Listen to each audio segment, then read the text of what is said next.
Steve's going on a deep dive with the great white shark, professional golfing legend Greg Norman. They're both standing by in West Palm Beach, Florida. Good morning, gentlemen. Good morning to you, Charlie. Yeah, can you imagine having that as your swimming pool? Well, that's what Greg Norman looks out at every day. Greg, good morning. Buddy. How are you? Nice to see you. Greg has been he was the world's greatest golfer for 300 months, like 6 years or something like that. And you do live out on a golf course. Yes. But you don't golf much. No, I don't. I hardly ever golf. I sit here in the mornings between 5:30, 4:30 and make calls to Japan, Australia, and this is my early morning start. Oh, fantastic. So we're going on a little walk and talk this morning. And in the morning when you call overseas, those are the people you're talking to, your clients who you're doing new golf courses for and stuff like that. Golf courses, business, sport, entertainment, all that stuff. Yeah, absolutely. That's a Watusi. Watusi, that came from my ranch in Colorado. We actually raised a few of them, so we had like 6 or 8 of them. So. Okay, you know, Ducey is so hard to rhyme, but it rhymes with Watusi. I love That's that. Right. Yeah. This house is beautiful, decorated and designed by his wife, Kiki. Kiki, how are you? Good morning. Good. Yeah, she did a phenomenal job here. Thank you very much. Oh, I see you're working on somebody's... That's a beautiful house. Our next house. Their next house. Thanks, Kiki. Beautiful kitchen. How much time are you actually in South Florida? Oh, my gosh. I probably, maybe 4 months a year, 5 months a year. Spent a lot of time in Baker's Bay, Bahamas. Right. You have a place there? Yeah, this is... When you're the #1 golfer in the world for a long time, you wind up with a lot of stuff. This is the dining room, and I love your open trophies right over there. Yeah, the Clara jugs. Yes, they were very successful. And, you know, this is kind of like the talking piece. People love to come in here and just pick out a trophy and say, tell me a story about it. Sure. All right. Let's go right in there because this room I love. I think this is... In a lot of people's houses, this would be like the great room, but you made it a great bar. Yeah, well, Kiki did, because there was a family room here, and this bar we had built for our old house on Jupiter Island. Right. And they didn't want it when somebody else bought it, and we just said, okay, we'll take it, and we put it in here. So the main entrance, you know, it's all about the entrance, and Kiki did a phenomenal job in engaging with that. So it's really lovely. All right. Going out the front door, let's have the morning walk. The breaking news, as the guy who started to live golf in the United States, is Brooks Koepka has rejoined. He's been reinstated by the PGA. That happened, I think, yesterday. You're kind of the guy who got free agency available to the guys who went to live golf. Correct. And PGA.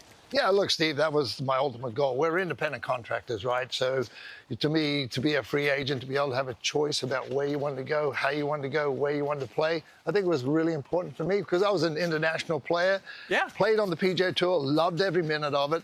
Obviously, it was the formulation and foundation of a lot of what I did, but now Brooks had his choice. He had a choice of where he wanted to go. Right, exactly. So when you started live golf in the United States, I saw this headline. You went from world's greatest golfer to public enemy #1 because, you know, the PGA was a monopoly, and here you were suddenly, and you were paying these guys hundreds of millions of dollars. What do you think of that? Look, I loved it. I'll tell you why I loved it, Steve. It's the first time private equity ever has entered our sport, golf. Right. With the private equity that came in with the PIF, look what's happened. Competition's a wonderful thing. Right. So we created this competition, and we could work within the ecosystem. And now look what's happened with the PGA Tour. SSG came in. SSG came in and injected billions of dollars. So who's the benefactor? The players and golf. So I'm very, very proud of getting that done. That's great. So with Brooks going back, do you think the others are going to go back? Bryson DeChambeau, I think his contract expires at the end of the summer. Yeah, look, I read a comment this morning. There was, I think it was Teams Week that we normally have on Live. This week is happening, and I saw the captains had a press conference, and, you know, the three of them, Bryson, Cam, and John Rahm, all said, no, we're staying, which is great. That's their choice. They had an option, right, that's what I love. Yeah. Give the players a choice. Now they're under contract, of course. Right. So obligation to that, which I admire. You stay committed to your contract. Right. And then you have a decision to make when that's up. Well, there you go.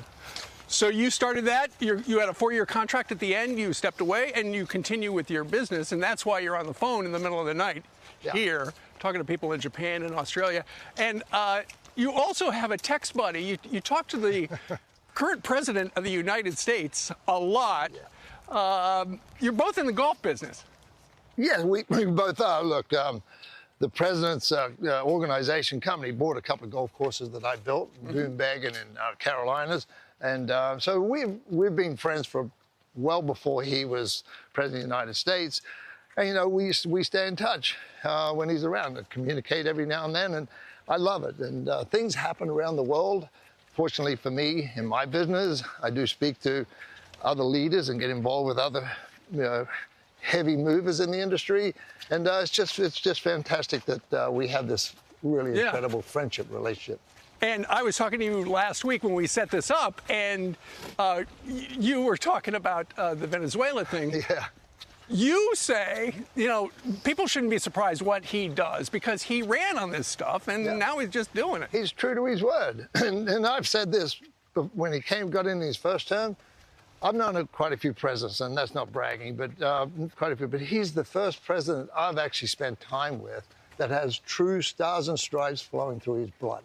So what he did in Venezuela, I applaud it. That timing, the execution of it, just showed the pure strength and the might and the will of the United States to protect their hemisphere.